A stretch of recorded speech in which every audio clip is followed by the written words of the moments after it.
Welcome back. ED office కు CM Revanth, deputy CM Bhatti చేరుకున్నారు. అదాని ఆస్తులపై ఈడీకి సీఎం రేవంత్ ఫిర్యాదు చేస్తున్నారు. అంతకు ముందు ఈడీ కార్యాలయం ఎదుట కాంగ్రెస్ నిరసన తెలియజేసింది.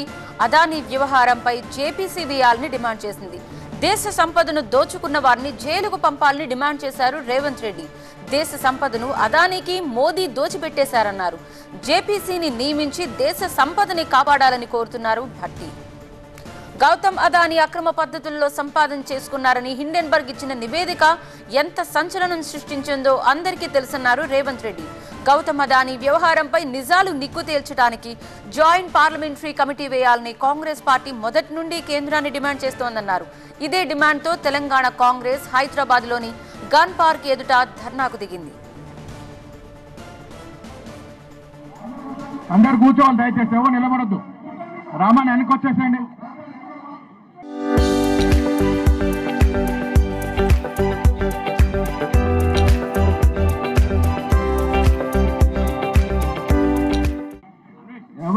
తర్వాత ఈడీ ఆఫీస్ ఎదుట ధర్నా చేపట్టారు. ఈ ధర్నాలో సీఎం రేవంత్ రెడ్డి, కాంగ్రెస్ పార్టీ తెలంగాణ రాష్ట్ర వ్యవహారాల incharge Deepa Das Munshi, deputy CM Mallu, Bhatti Vikramarka సహా మంత్రులు, ఎంపీలు, ఎమ్మెల్యేలు, ఎమ్మెల్సీలు, పార్టీ కార్యకర్తలు అందరూ ఈ దీక్షలో పాల్గొన్నారు.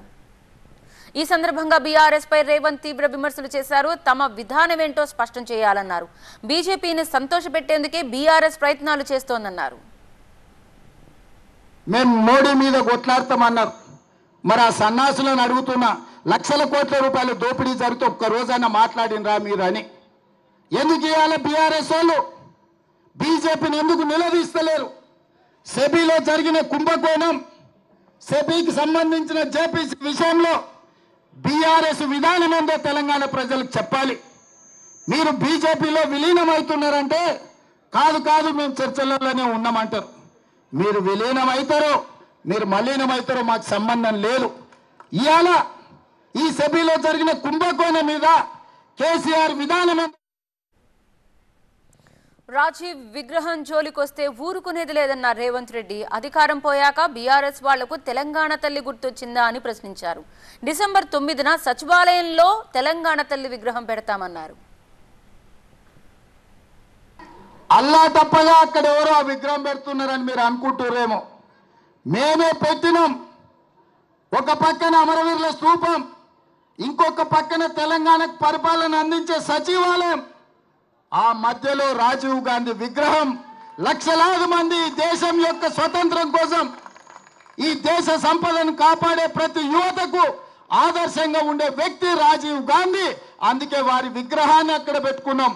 నక్లెస్ రోడ్డు మీదకి వచ్చే లక్షలాది మంది రాజీవ్ గాంధీ గారిని చూసి, వారి విగ్రహాన్ని చూసి స్ఫూర్తి పొందాలి. వారి విధానాలు తెలంగాణ రాష్ట్రానికి స్ఫూర్తినివ్వాలి. తెలంగాణ రాష్ట్రం అభివృద్ధి పదం వైపు నడపాలి అన్నది మా ఆలోచన. ఉద్యోగం ఊడినాక, ప్రజలు వంగబెట్టి దంచినాక ఈ సన్నాసులకు తెలంగాణ తల్లి గుర్తొచ్చింది. అక్కడ తెలంగాణ తల్లి పెడితే బాగుంటుందని. మనకేమో ప్రజలకేమో తెలంగాణ తల్లిని పెట్టాలంటున్నాడు. ఆయననేమో మా అయ్య పోతే మా అయ్య విగ్రహం పెట్టుకుందాం అనుకుందాం, రాజీవ్ గాంధీ విగ్రహం ఎట్లా పెట్టారు అంటాడు. అందుకే తెలంగాణ తల్లి అంటే సోనియమ్మ కనిపించే తెలంగాణ తల్లి. ఆమె జన్మదినం డిసెంబర్ 9 నాడు. తెలంగాణ రాష్ట్ర ప్రకటన డిసెంబర్ 9, 2009 నాడు కేంద్ర ప్రభుత్వం మన్మోహన్ సింగ్ గారి నాయకత్వంలో చిదంబరం గారు ప్రకటన చేసింది. అక్కడ ఇక్కడ కాదు, ఈ రాష్ట్ర పరిపాలనను అందిస్తున్న సచివాలయం లోపట, బయట ఎక్కడో కాదు, సచివాలయం లోపట డిసెంబర్ 9 నాడు తెలంగాణ తల్లి విగ్రహం పెట్టే బాధ్యత మేము తీసుకుంటాం. ఈ సన్నాసులు 10 ఏళ్ళ అధికారంలో ఉన్న తెలంగాణ తల్లి విగ్రహం పెట్టలే. 10 నెలల లోపలనే తెలంగాణ తల్లి విగ్రహాన్ని పెట్టి ఆ తెలంగాణ తల్లికి నిజమైన వారసులమని నిరూపించుకునే బాధ్యత ప్రతి కాంగ్రెస్ పార్టీ కార్యకర్తదని నేను చెప్పదలుచుకున్నా.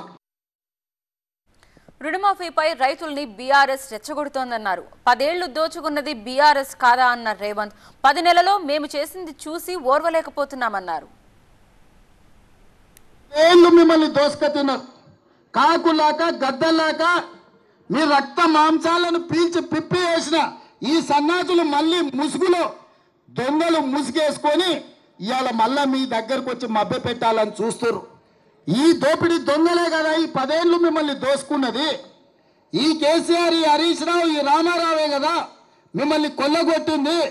ఆ కొల్లగొట్టిన సన్యాసులను 6 నెలల కింద మీరే కదా బొందబెట్టింది. మరి ఆ బొందబెట్టిన వాళ్ళను మళ్ళా గ్రామాలకు ఎట్లా రాణిస్తుండ్రు మీరు ఒక్కసారి ఆలోచన చేయమని రైతులకు విజ్ఞప్తి చేస్తున్నా.